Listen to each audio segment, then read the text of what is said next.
Bonjour, je voulais revenir un petit peu sur le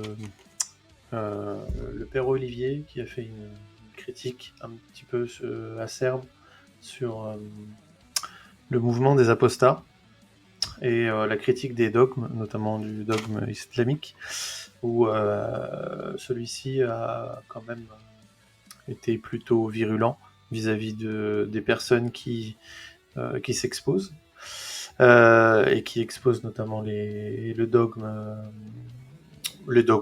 hein, les dogmes religieux principalement. Donc notamment, il a utilisé le qualificatif de malhonnête pour Amir concernant euh, des choses qu'il aurait faites pour attirer Tariq Ramadan ou je sais pas quoi, qu'il aurait cherché sur Tariq Ramadan. Enfin, Tariq Ramadan est un personnage public, il a de nombreux livres à son actif. Enfin bon, donc il y a pas chercher des choses sur lui, je vois pas ce qui est trop inquiétant, donc il faudrait un petit peu lui demander. Ça c'était pour le premier point. Le deuxième point c'était attaquer la doctrine. Bah oui, bah c'est ce que font ces gens-là.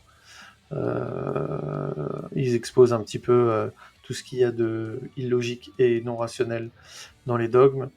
Et si vous réagissez autant, c'est que bah, ça heurte un peu la foi des croyants, et non pas les croyants eux-mêmes, parce que les croyants, ils ont des croyances, ces croyances ont le droit d'être critiquées, donc c'est pas trop un problème.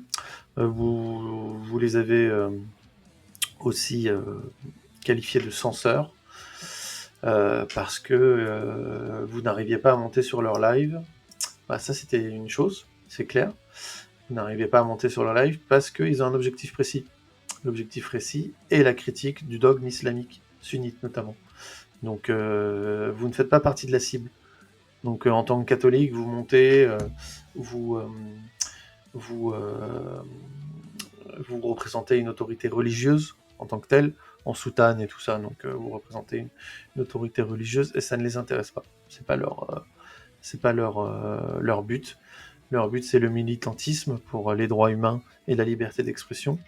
Donc, ils l'utilisent à fond, et, même si ça vous déplaît.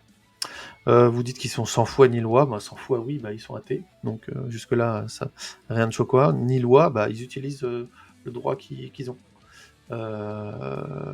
C'est-à-dire que ils ont le droit d'insulter ou de critiquer le dogme. Donc, c'est pas très grave. Donc, faut s'y faire, c'est comme ça. C'est pas grave. Le passage à tabac, là, il fait mention de quelque chose qu'on voit régulièrement, c'est-à-dire qu'il y a un croyant qui monte sur les lives et plusieurs détracteurs qui y répondent. Parfois, il s'est avéré que ça ressemblait à un 3-4 contre 1, mais parfois, quand l'interlocuteur se sentait mal à l'aise et qu'il le disait, et ben, les gens sont descendus. L'hôte du live a fait descendre les autres pour que la personne se sente plus à l'aise à exprimer ses idées. Donc, bon. Après, la personne est grande en général, ce sont des adultes, donc ils sont capables de dire quand ils se sentent bien ou pas bien. Donc il n'y a pas vraiment de passage à tabac. Vous faites appel à l'autorité religieuse sous couvert que ça insulte Jésus-Christ et compagnie. Bah écoutez, ils s'en foutent totalement. Ils s'en foutent totalement. Vous représentez une autorité avec des textes, des dogmes, des croyances, plus ou moins bien, enfin sûrement bien mal fondées en tout cas. Donc ils s'en foutent.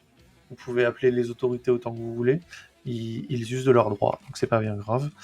Ensuite, vous disiez un petit peu qu'ils étaient lâches parce qu'ils se montraient pas leur adresse, leur numéro de téléphone. Je vois pas en quoi enfin, je vois pas pourquoi il faut montrer son adresse, son numéro de téléphone. Déjà, ils montrent leur visage, c'est bien. Surtout quand on connaît les risques qu'ils encourent en montrant leur visage. Donc bon, ils sont plutôt courageux, hein, contrairement à ce que vous dites. Parce qu'ils vous critiquent vous, ils critiquent vous hein, en tant que dogme, hein, ils critiquent le dogme. Donc c'est plutôt courageux. Ils n'attaquent jamais les religieux, c'est un autre point que vous avez attaqué. Ils attaquent les croyances des religieux. Et c'est pas pareil. Ça n'a pas du tout le même impact.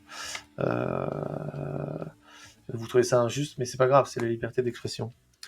Le dernier point, c'est que vous avez mentionné que les athées tuent. Vous avez pris comme exemple le communisme. Ben, je vois pas le rapport. Aucun rapport. L'athéisme n'est pas une croyance, c'est une non-croyance. Donc je vois pas comment on peut lier les deux. Et c'est doublement malvenu dans quelqu'un qui représente une autorité, notamment catholique.